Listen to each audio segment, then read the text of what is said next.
She said it's just a dance, relax, while grinding on her ex at her sister's wedding. So, I left before dessert. Now, her ex blocked her. Her family's embarrassed, and she's begging me to talk. Hey viewers, before we move on to the video, please make sure to subscribe to the channel and hit the like button if you want to see more stories like this. Thanks. I always thought Rachel and I had something solid. We met at a friend's birthday party 2 years ago, and from the start, it felt easy. She was funny, confident, had this way of lighting up every room she walked into. I'm quieter, the kind of guy who listens more than he talks. She said she liked that about me, that I balanced her out. Somewhere along the way, that balance started feeling one-sided.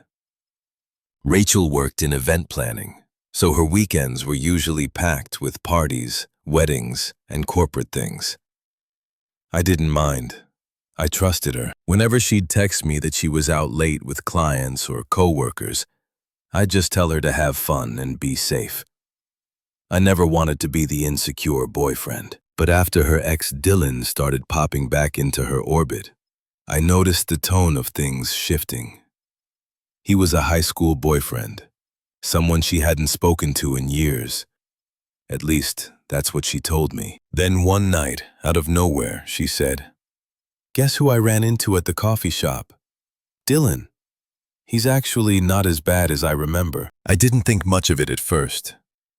People change. Old acquaintances reconnect.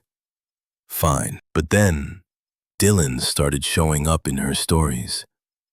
Group photos, work mixers, totally random run-ins. The first time I mentioned it, she rolled her eyes and said, "You're reading too much into it. We're just friends." I dropped it. I didn't want to be the jealous boyfriend. Still, it was hard to ignore the shift.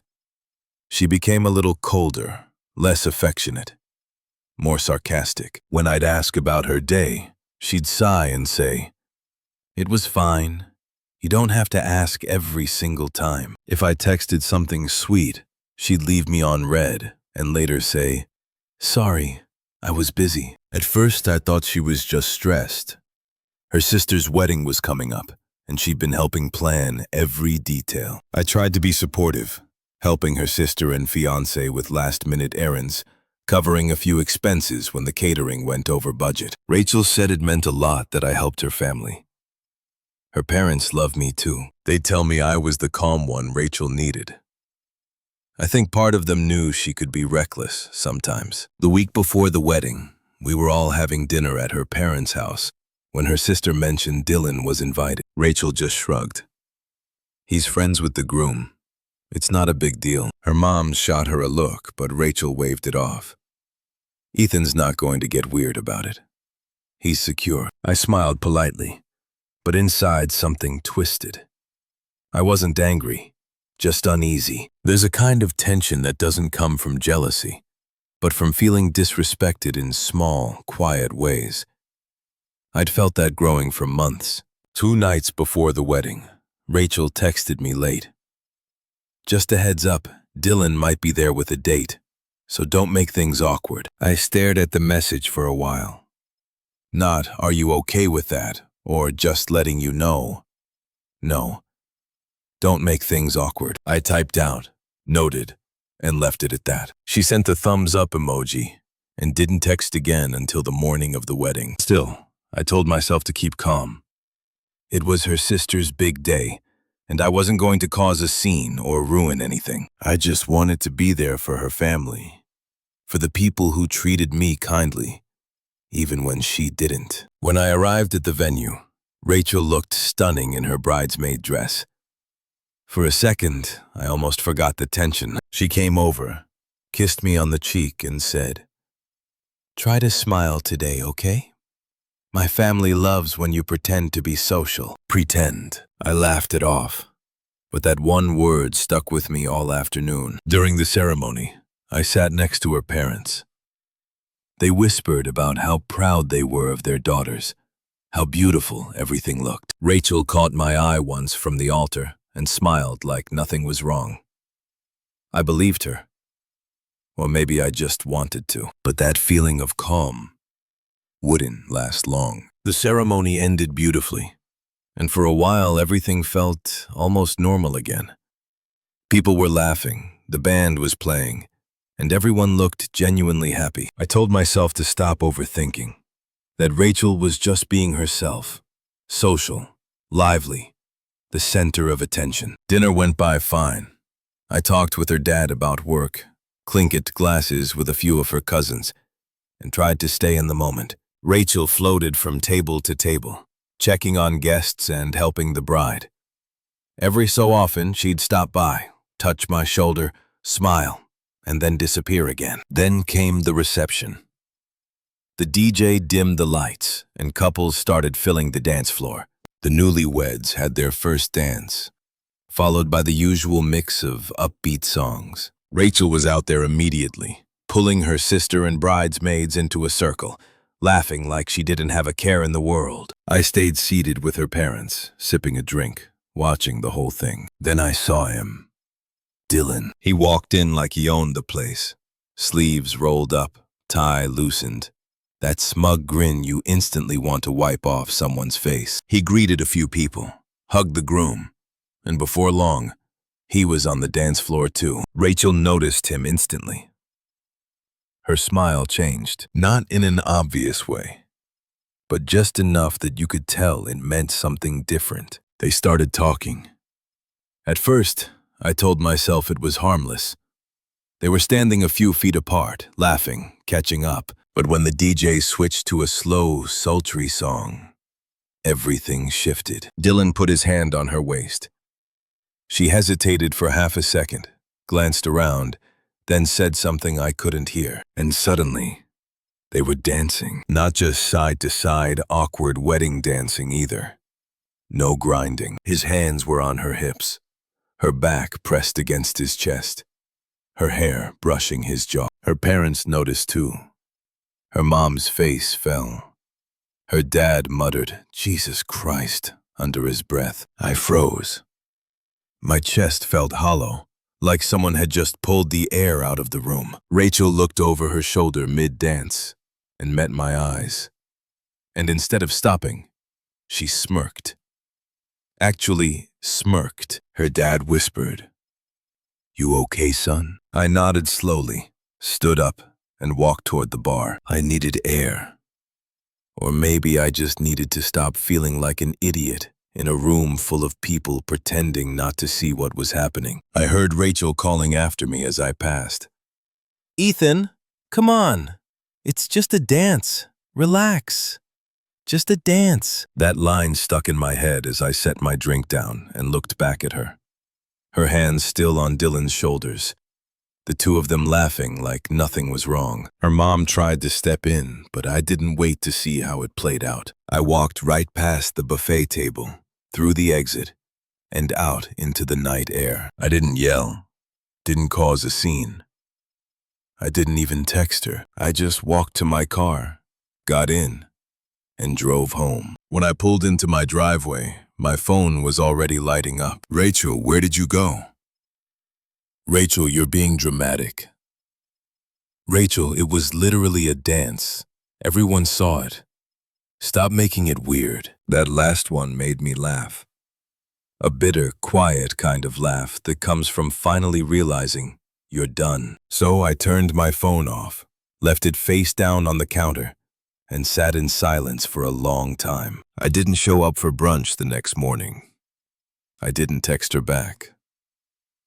I didn't need to. By the time she got home that night, the lock code was changed, and her things were in boxes by the door. The next morning, I woke up to 30 missed calls and a flood of texts. Some were from Rachel, some were from her mom, and a few, to my surprise, were from her sister, apologizing for what happened. Apparently, word had already spread through the family. Rachel's messages started out defensive. "Rachel, you seriously left over that?" "Rachel, everyone thinks you overreacted."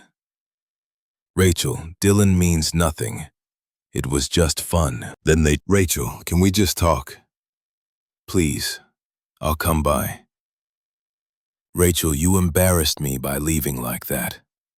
We need to fix this before people start talking. Then came anger. Rachel, wow, you're really going to ghost me. Rachel, you're not innocent either. You've been cold for weeks. Rachel, don't act like you're perfect. That one, it's always the same playbook. Minimize what they did, deflect blame, and then rewrite the story. By noon, her mom called. Ethan, sweetheart, Rachel is very upset. She said there was some misunderstanding. I took no misunderstanding, ma'am. I just don't want to be with someone who grinds on her ex at a wedding. There was a pause. Then her mom sighed. I told her it was disrespectful. She doesn't seem to get it. Yeah, I hung up soon after. I didn't know anyone to debate. That afternoon, Rachel showed up at my place. I didn't open the door, but I watched her from the window as she stood on the porch. Messy hair, sunglasses, clearly hungover. She called through the door. Ethan, can we just talk? You're making this bigger than it is. I didn't respond. Are you seriously ignoring me like a child? It was one stupid dance. Everyone was drunk. You're acting like I slept with him on the dance floor. Her voice cracked a little at the end, like she knew she'd lost control of the story. After about 10 minutes of shouting, she gave up and left. 2 days later, she posted a long, vague Instagram story. One of those, some people can't handle a strong woman having fun type of rants. I didn't take the bait, but mutual friends started reaching out. Dude, what happened? Rachel's telling everyone you overreacted and stormed out. So I told them the truth, calmly, without spin. She danced with her ex in front of her entire family and told me to relax. That's all. It was enough. People could connect the dots themselves. Over the next week, the tone of her messages changed again. Rachel, I miss you. Rachel, we can get past this. You know, we're good together. Rachel, please, just talk to me. I can explain. Explain what exactly? I already saw everything I needed to see. By the second week, her text started slipping from sad to bitter. Rachel, so you're really just done? Rachel, I didn't cheat, Ethan. God, you're pathetic. Rachel, you'll regret this. No one will ever love you like I did. That last one was funny. The kind of thing people say when they're not used to losing control. I didn't reply to any of them. Not once. Then a month later, I heard from one of her cousins. Apparently Dylan, the guy she was grinding on, had started seeing someone else almost immediately after the wedding. Rumor was he told people that Rachel threw herself at him that night, and he was just being polite. Rachel didn't take that well. Her cousin said she'd been drinking a lot, arguing with her parents, and even got into a fight with her sister for ruining her life. I didn't feel pity, not anger either. Just nothing. The silence I gave her was louder than any argument ever could have been. A few weeks passed, and the wedding incident started to fade from people's immediate conversations, at least for me. I went back to work, focused on the gym again, and started feeling human. Rachel, though, wasn't so lucky. Her sister's marriage video got uploaded to Facebook. The full thing. Somewhere around the 30-minute mark, you could clearly see Rachel grinding on Dylan, while her parents looked mortified in the background. People shared clips, commented, laughed. It became the running joke of the entire family circle. Apparently, whenever someone's wedding playlist played a slow song, someone would mutter, "Careful, don't pull a Rachel." She hated it. I wouldn't have even known if not for a mutual friend, Megan, who told me over coffee, "She's miserable, Ethan. Her family barely invites her to stuff now. Her mom said she embarrassed everyone." I nodded. That's rough. I didn't mean it sarcastically, just neutrally, like someone reading the weather. "She's still talking about you, though," Megan added. "She told me she thinks you'll come around once you cool off." I smiled.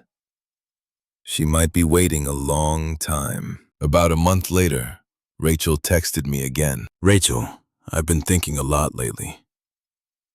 Rachel, I know I hurt you, but we had something real. Rachel, can we meet? Just to talk. No pressure. I left it on read. A few days later. Rachel, I've been in therapy. I'm working on myself. You'd be proud of me. Still nothing. Then came the voice message. The kind you can tell was recorded after a few drinks. Her voice was shaky, half angry, half sad. You think you're so perfect, Ethan.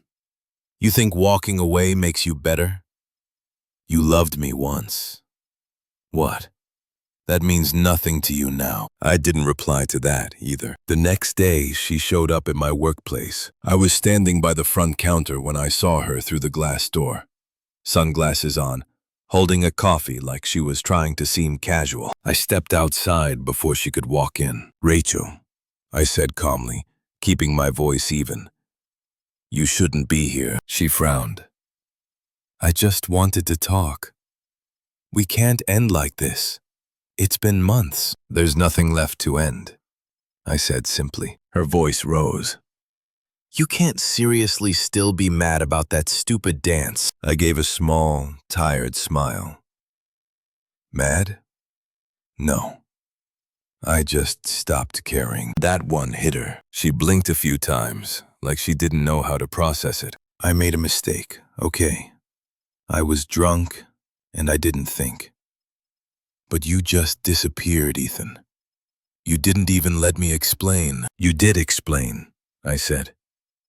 You told me to relax. Her lips parted like she was about to argue, but no sound came out. She just stared at me, jaw tight, then looked down. Everyone hates me now, she muttered. My mom barely talks to me. Dylan's with some girl from his gym. It's like I lost everything at once. I stayed silent. Finally, she looked up again, eyes glossy. You used to love me. Doesn't that mean anything? I took a breath. It did. But love doesn't survive disrespect. And once that's gone, there's nothing left to fix. She stood there for a few seconds, waiting for me to soften. But I didn't. She let out a shaky laugh. Wow. So that's it. You just don't care. Not anymore. She blinked rapidly, biting her lip like she was holding back tears. You're cold, Ethan. Maybe, I said. Or maybe I just finally learned to match your temperature. She scoffed, shook her head, and walked away without another word. I watched her leave, not with satisfaction, not with anger. Just a quiet sense of peace. That was the last time I saw her in person. 6 months later, I almost forgot Rachel existed. Life had settled into something quiet and good. I was promoted at work, started training for a marathon, and spent weekends with people who actually respected my time. My apartment felt bigger now, cleaner, calmer. Then one Friday night, I got a text from an unknown number. Hey. It's me. Can we please talk? I stared at it for a few seconds before realizing whom you was. I deleted her number months ago. A minute later, another message came. I saw you and Megan's story. You look happy. I'm glad. I just wish things had gone differently then. I miss you, Ethan. I really do. For a second, I almost ignored it. But something in me wanted to hear what version of reality she was telling herself this time. So I replied, What do you want, Rachel? She responded almost instantly. Just closure. I've been through a lot since the wedding. I lost friends. My family is still cold to me. And Dylan turned out to be a total piece of crap. I guess I just wanted to say sorry. I didn't realize what I had until it was gone. You were always good to me. Maybe too good. I leaned back, looking at her messages. The same words everyone uses when the world stops enabling them. Before I could even type, another one came through. I know you probably hate me, but maybe we could get coffee sometime just to catch up. I typed slowly. No need. I've already got closure. She replied. You really don't care anymore, do you? After everything, After us, you just moved on like I never mattered. I took a moment, then sent my last message. You mattered. You just don't anymore. She didn't respond for a while. Then finally, wow, guess I deserve that. I hope she treats you better than I did. If there's someone else, is there? I smiled at the screen. Not because there was someone, but because I genuinely didn't feel the need to fill the space she left. There's peace now. That's enough. And that was it. No more messages. No drama. Just silence. A few months later, I ran into Megan again over coffee. She mentioned Rachel had moved back in with her parents, quit her job, and was taking time to figure things out. Apparently, her dad still refused to talk about the wedding. Her sister's husband had banned Dylan from all future family events, and whenever someone joked about pulling a Rachel, she'd leave the room in tears. Megan asked if I ever thought about reaching out. I just shook my head. I don't hate her. I just stopped trying to understand her. She smiled. You're doing better than anyone expected. I shrugged. I'm just done entertaining chaos. On my walk home that evening, I passed by a restaurant with a wedding reception going on inside. Music played. Couples danced. People laughed. For a split second, I thought of that night. The lights, the music, her voice telling me to relax. And then the thought passed like smoke. That's the difference between then and now. She wanted attention. I wanted peace, and peace won. Thanks for watching. Make sure to subscribe to the channel and hit the like button. What do you think about this story? Share it in the comments.